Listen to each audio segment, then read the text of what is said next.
Guruve Gaurachandaya Radhikaya Tidare Krishnaya Krishna Bhaktaya Tad Bhaktaya Namo Namaha Bhakita Vahina Yaparada Lakshay Kshiptascha Kamadi Tarangamaje Kripamai Tvang Saranam Prapana Vrinde Namaste Charanara Vindam Vanchakalpaturubhyascha Kripa Sindhuvayevacha Patitanam Pavanebhyo Vaishnavebhyo Namo Namaha Jaya Shri Krishna Chaitanya Prabhu Nityananda Shri Advaita Gadadhara Shivasari Gaura Bhaktavinda Hare Krishna Krishna Krishna Hare Hare Hare Rama Rama Rama Hare Hare. My Dandavat Pranam devotees, all glories to Srila Gurudev, Srila Prabhupada, our Guru Vargas. I just wanted to take a brief period here to answer a question of a devotee regarding a post that he guided me to. And I think before I start, I'll say that Prabhuji, I think I've mentioned this before, not to you personally, but to another devotee, that the personality you're inquiring about, I think you should ask him directly your inquiry, because I can speak from Sadhu Sastra a perspective, but I can't give you what his intended meanings or insights or that I can't do. So to get a clarity of what he means by the statements, you would have to ask him. As I told the other devotee who asked me about a post of his, that I know him to be a nice devotee, willing to speak or answer questions and so forth. So I think that's the best process in order to ascertain what he intends by the things he's saying. I will speak what is in Guru Sadhu Sastra and give that sort of perspective. Dandavats Ganga. Hope you and your good husband are doing well. Dandavats Draupadi Didi. So, in this regard, the idea of Sri Guru being a relative consideration is not tenable in Vaishnava Dharma. So many sastric statements are there about the absolute nature of Guru. This is not accounting for the various persons who may perform the function of Guru. So I've mentioned this before. Guru is actually a function that we associate with a person. What is the function of Guru? Gu Shabdat Andakara Sha, Ru Shabdat Andakara Sha Nirodita. So the two syllables, Gu and Ru, indicate Guru means darkness. This darkness indicates avidya or ignorance. Ru Shabdat Andakara Sha. The illumination which removes that darkness is Ru. So Guru is a function of illuminating the consciousness of a jiva and removing avidya or ignorance. Normally this function is done by sadhu in the context of spiritual life. Guru as a function can be related to anything. To remove the ignorance about music, going to a music teacher in India, they're referred to also as Sangeet Guru. Or if you want to learn martial arts, Astra Guru. Or if you want to learn how to build things, any Silpa Guru means person who does construction, architecture, and so forth. So, Guru is a function of removing ignorance and instilling knowledge. In the context of spiritual life, normally the person who does that is called Sadguru, because the nature of the illumination is eternal absolute truth. So the person who is disseminating as the agency of Bhagavan that kind of absolute illumination, doing the function of Guru, is called Sadhu, right? Srila Jiva Goswami Pad has been very clear. Sadhus are of different capacities, different natures. So he gave indication how to, in relation to bhakti, understand who is sadhu. Sadnoti sadayati cha Krishna prem itti sadhu.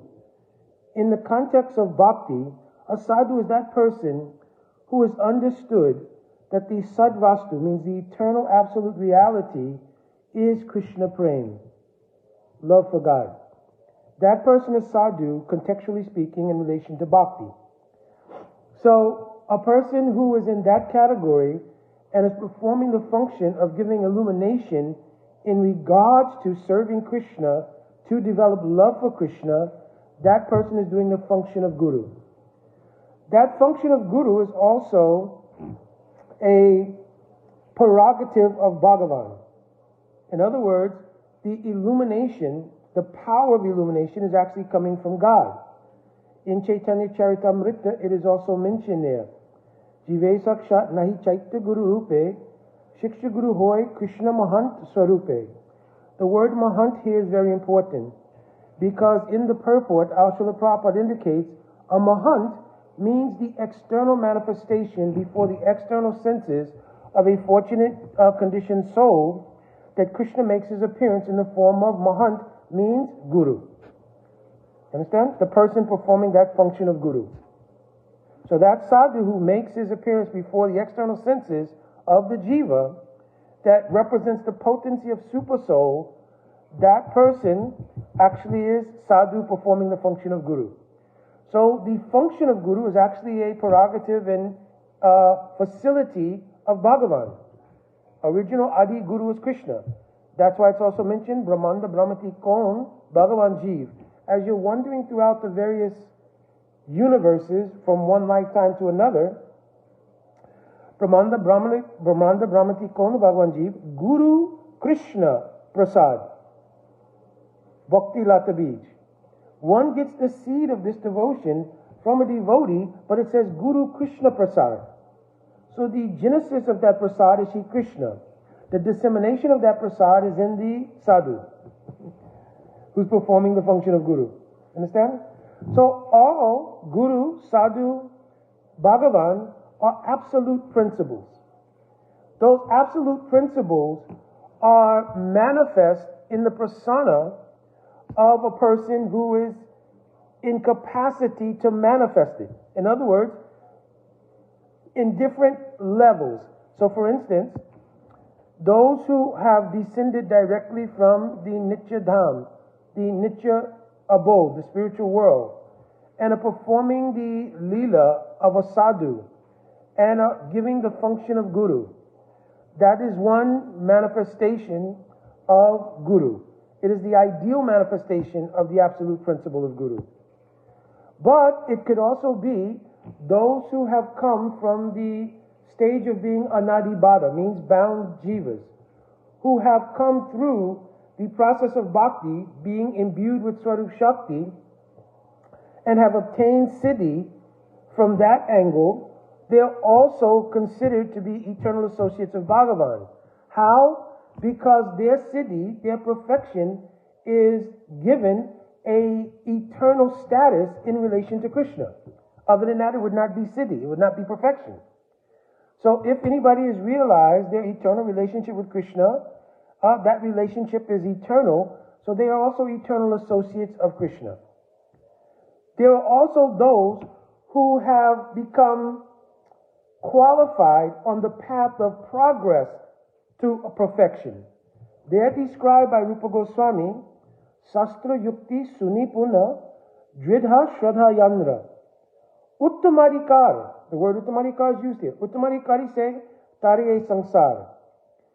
Here the word Uttamadikar means in the eligibility for the performance of sadhan bhajan. In other words, by having understood Sastra, Sastra Yukti means the logic is the general translation, but here logic means the manifested reality. What actually is not only the artha or the meaning, hence leading to the understanding, clear understanding, which is yukti or logic, right? But actually the experience as well. You understand? That experience is manifest as dridha, shraddha, yandra. Dridha, shraddha means their faith has become fixed on that basis in the process of sadhan bhajan. You understand? So they are also qualified, Uttamadikari say, Tariye Sangsara, to guide others across the samsara, means the material energy. So these persons who, acting under the inspiration, the absolute inspiration of Bhagavan, performing the function of Guru, they're acting as the agency of Bhagavan, and therefore that principle is absolute. Therefore Shastra gives a warning, Acharyam Vijnanyam Navamatita Kahichit. Do not ever believe that Guru, he or she, is an ordinary jiva. Understand? Don't think they're ordinary human person. Understand? They're the agency of Bhagavan. It does not mean they are void of personality, nuance, individuality, but in the function of Guru, they are the agency of Bhagavan. Every morning we sing that. Sakshat Hari Tvena Samashta Shastriya. Raghunath Das Goswami has written it in Manasiksha. Guru Varam Mukunda Preshtave. Guru is Mukunda Prest. Means he is the very dear associate, just like in also Guru Astakam. Kintu Prabhu ya Prevatasya. Therefore, because of this quality, they have obtained Sakshatva, means the quality of identity with Bhagavan. You understand? They are not Bhagavan. Our Srila Prabhupada obviously cleared up this misconception in the early stages of his mission. But they're imbued with Sakshatva, means the potency of Bhagavan for the function of giving illumination in terms of transcendental knowledge and removing avidya and disseminating the Swarup Shakti. Because it's mentioned also in Shastra, what is this verse? Bhakti Su Bhagavat Bhakta Sangena. Bhakti Stu means this bhakti, meaning the aspiration we have for obtaining pure love of God. Bhakti Stu Bhagavat Bhakta Sangena. The means of attainment of it is Bhagavat Bhakta Sangha. If that Bhagavat Bhakta Sangha doesn't have the potency to give love of God, then what is the value? Therefore, that principle of sadhu, performing the function of Guru, is an absolute principle which can even disseminate Swarup Shakti. It's also mentioned in Madhurya Kandambini. What is this verse? Paramaswatantra Bhagavat Bhakta Jatta Kripa Mangaludhai. That special mercy of Bhagavan, which he himself does not directly give to the jivas, is disseminated through the Paramaswatantra Bhagavat Bhakta. So the word Paramaswatantra here is very important. Swatantrata means independence. Bhagavan grants power of independence to the sadhu to disseminate bhakti.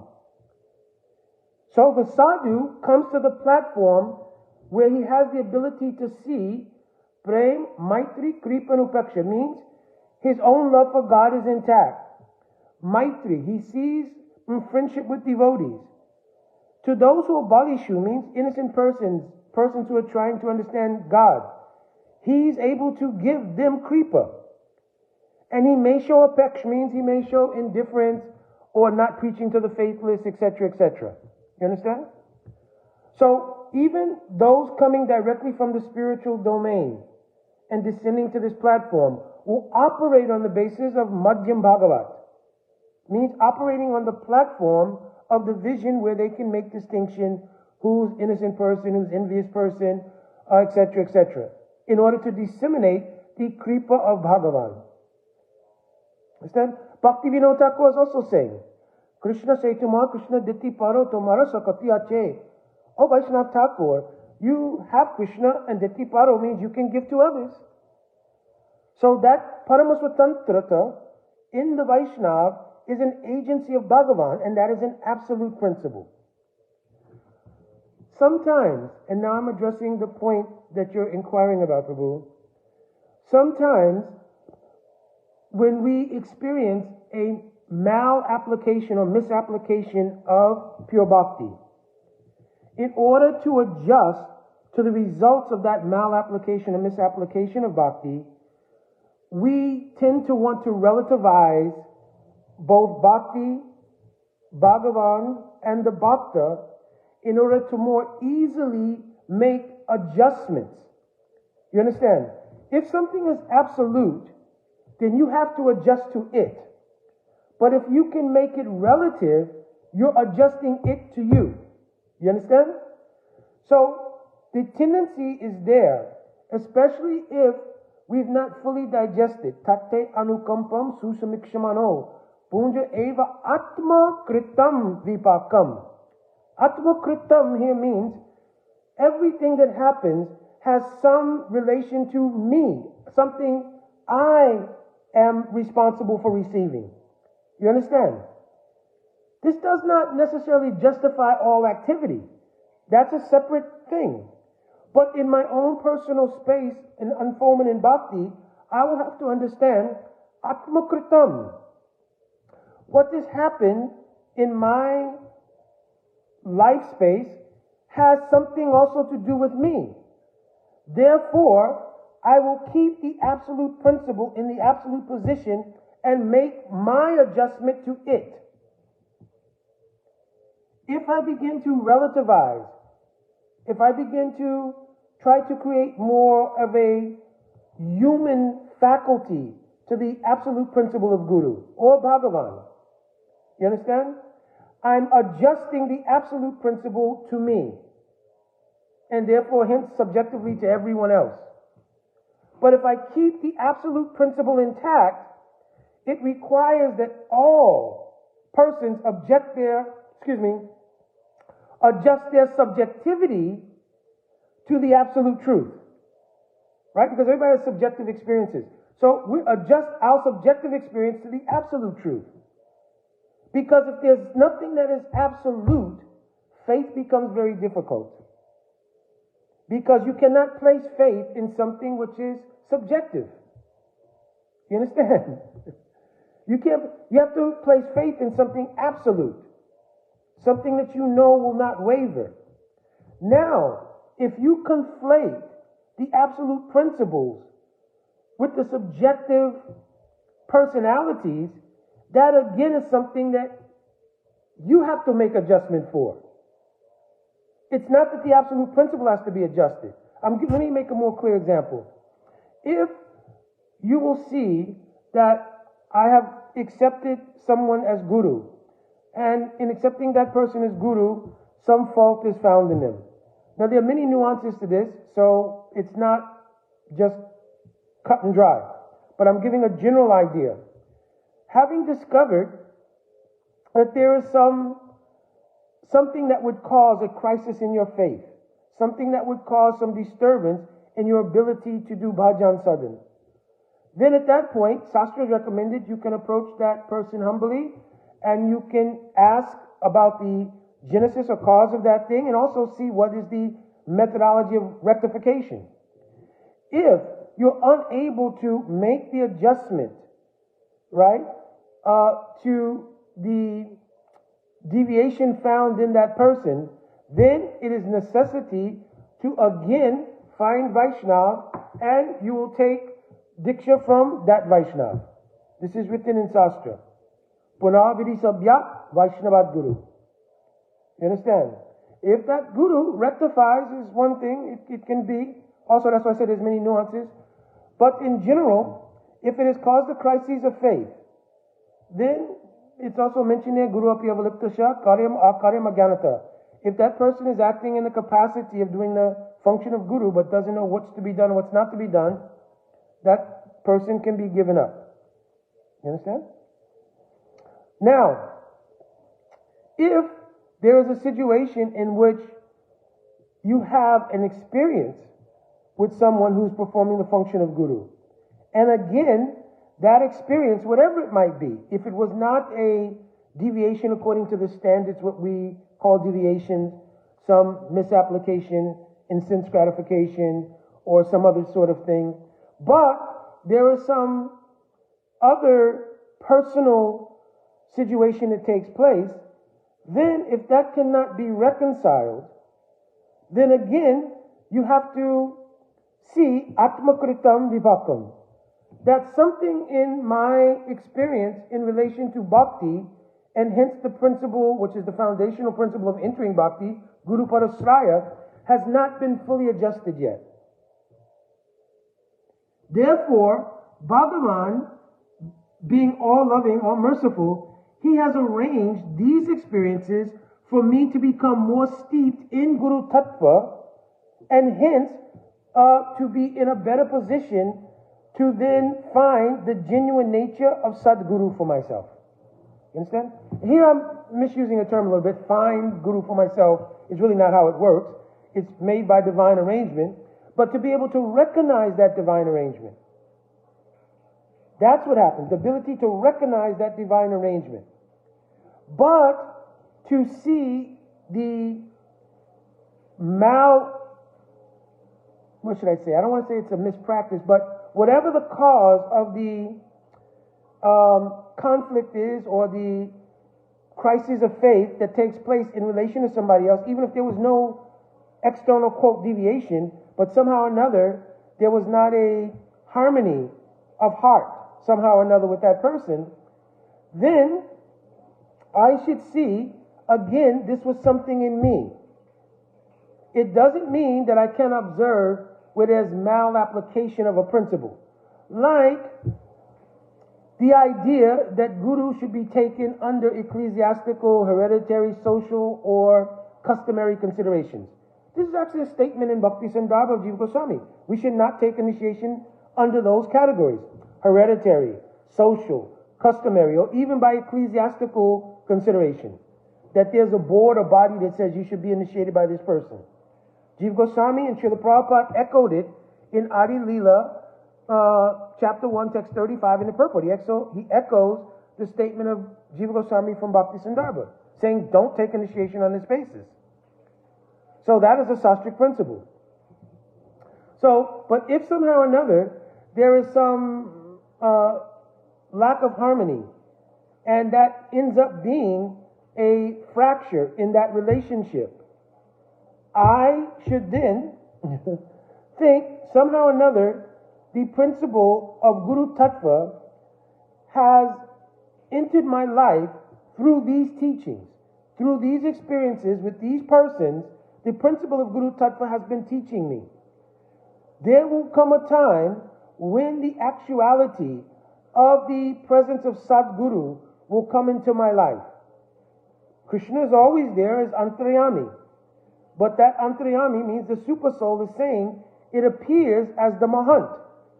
So at that time, when the synthesis of Antaryami manifests in a Mahant, in which the complete and absolute ability for me to deposit faith and the actual harmony and synthesis of heart is there, and I can maintain the vision of the absolute principle of Guru Tattva with that person, I will know then that this is my Sadguru.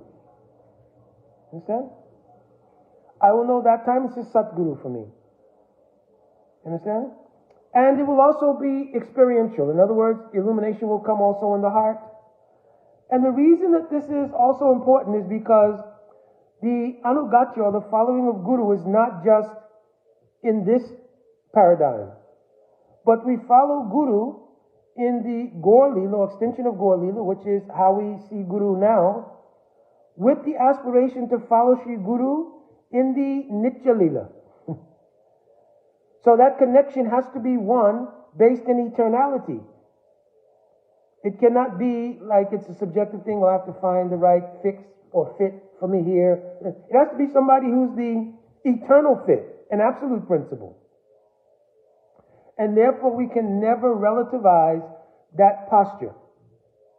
We cannot relativize the posture of Bhagavan. We can't relativize the posture of the agency of Bhagavan in the form of sadhu performing the function of Guru. If we do that, then we're adjusting the absolute to us rather than adjusting ourselves to the absolute. You understand?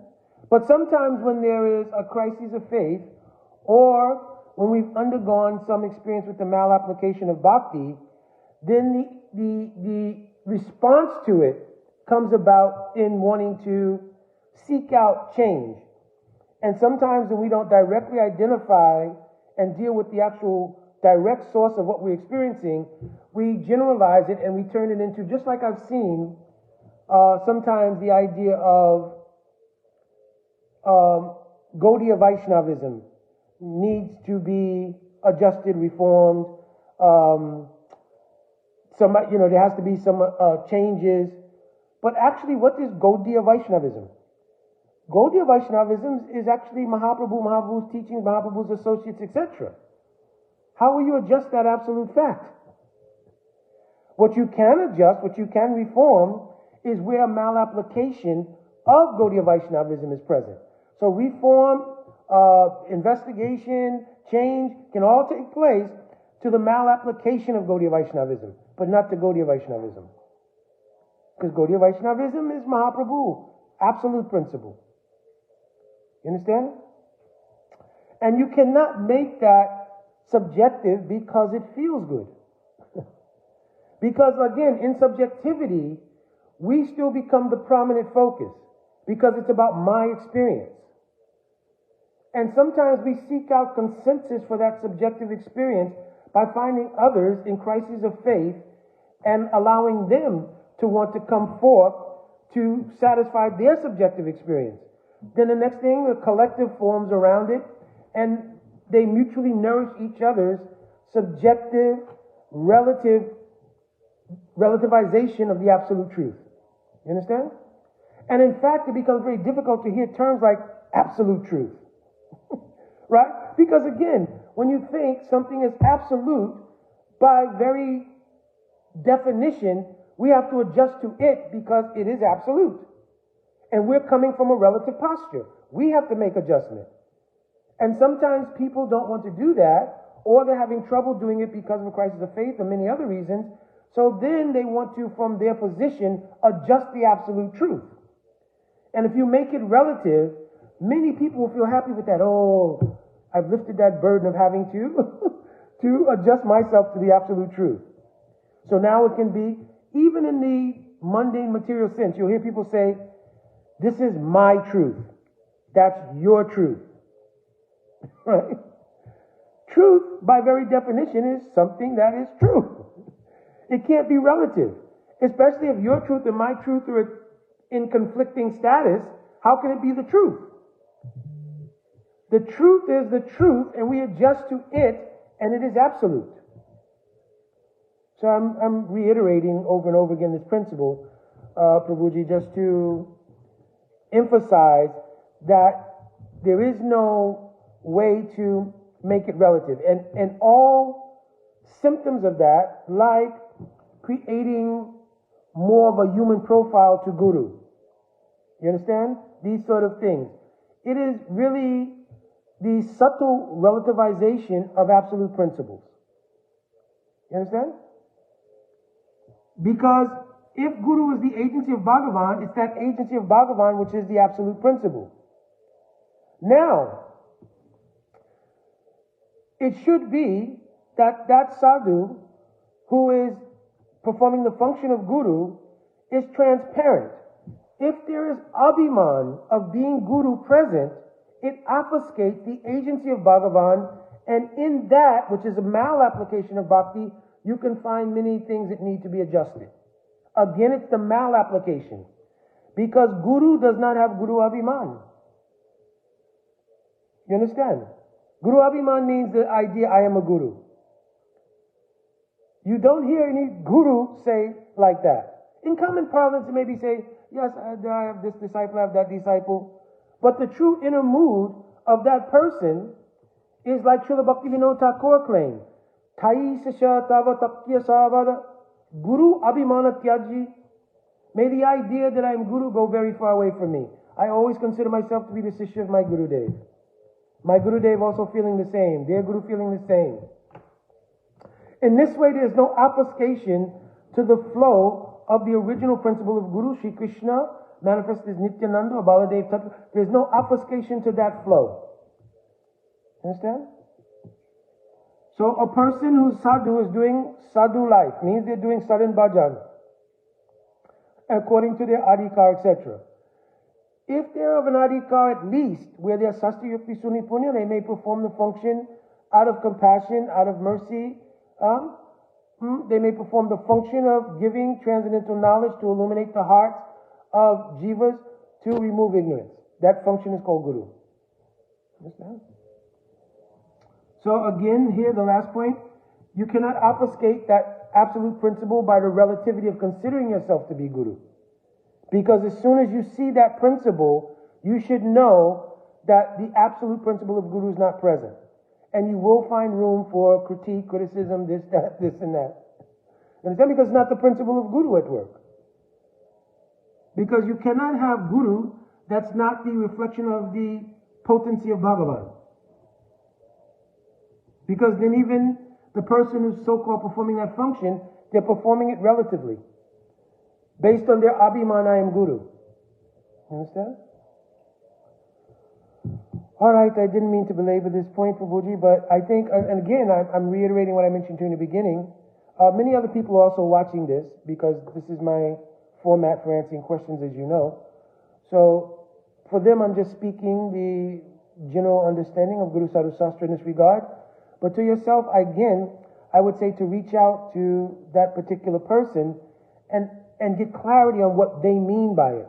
Because sometimes somebody can be preaching and they may be using a certain kind of pattern of speech or parlance, which they may be clear on, you understand? But in the generic audience, in a general audience, it could be misconstrued because, again, it's not being spoken strictly as the absolute principle. You understand? But it's a particular experience or vision of that principle, perhaps. You understand? So we need clarification. Like, you know, Prabhu, Mataji, Maharaj, Didi, what did you mean by this statement? You understand? And get clear vision what they mean. And if it doesn't become clear, if more sort of parlance comes about that obfuscates the point, and you don't want to press it any further, then it is what it is. You understand? Alright. Alright. My Dandavat Pranams. Vanchakalpaturubhyascha Kripa Sindhuvevacha Patitanam Pavanebhyo Vaishnavebhyo Namo Namaha. Jai Radhe Radhe.